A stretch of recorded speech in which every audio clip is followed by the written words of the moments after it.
welcome to the Hawaiian Shirt Show. I'm Peter Griffin. I'm here with local funny man, Phil Keeling. Hi, Phil. Hey, Peter. How are you doing? Good. So, tell us about this comedy show you've got coming up here at Club One. Tomorrow on Friday, the 5th, 6th? Today's the 4th, so tomorrow would Tomorrow's be the 5th. Well, sometimes time doesn't work that way. It doesn't, Peter.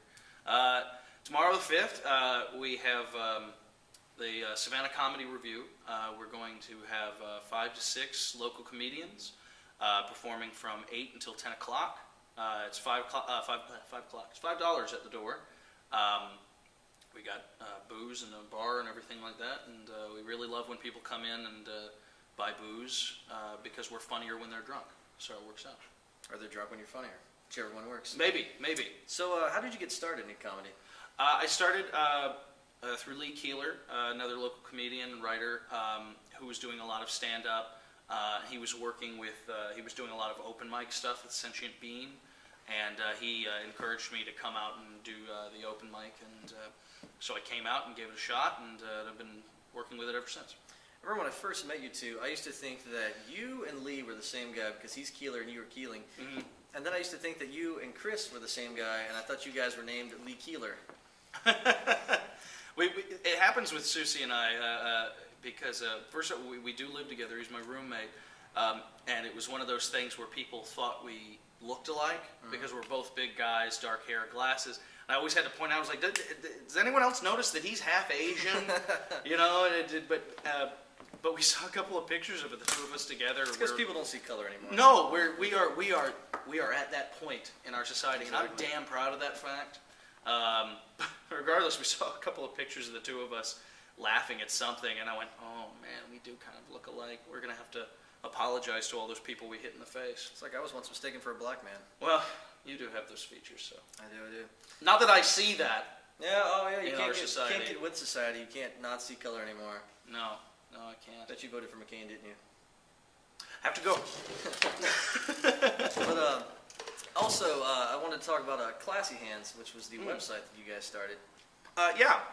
ClassyHands.com is a online comedy magazine. We have video clips and short sketches and that sort of thing that we've produced and written and made. And we've also got humorous essays, that sort of thing. It's a really fun. We just started our first issue in December. We're going to have a new one up, I believe, around late February or March. We're going to take it slow for now, but eventually I think we're going to build up enough speed that we're going to have it every month or so. It should be a lot of fun. How did you guys get a cool name like that, Classy Hands? Well, if you take your hands and turn them like this, turn yours that way. There you go. And I'm going to do mine like this. You're going to open yours and look inside.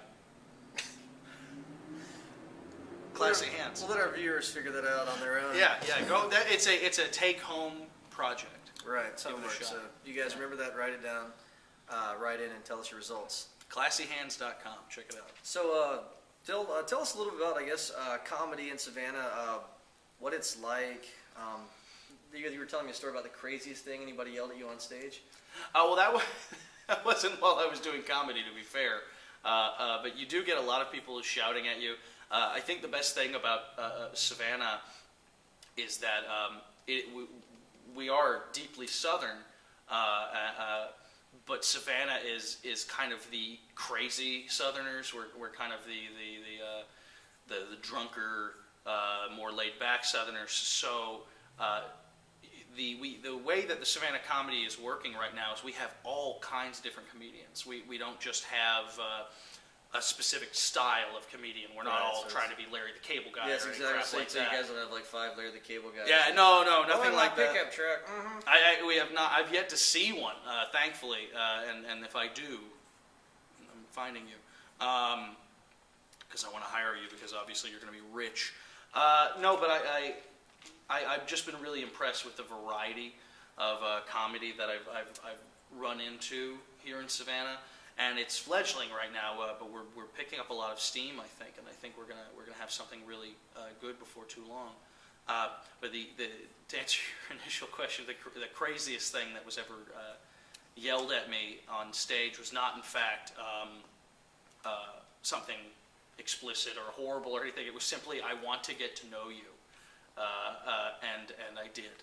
So you don't get a lot of hecklers down here. No, not a heck of a lot of hecklers, and if they're heck of a lot of hecklers. See how I did that? Exactly. That's why I'm the comedian. Alliteration, sir, alliteration. Indeed.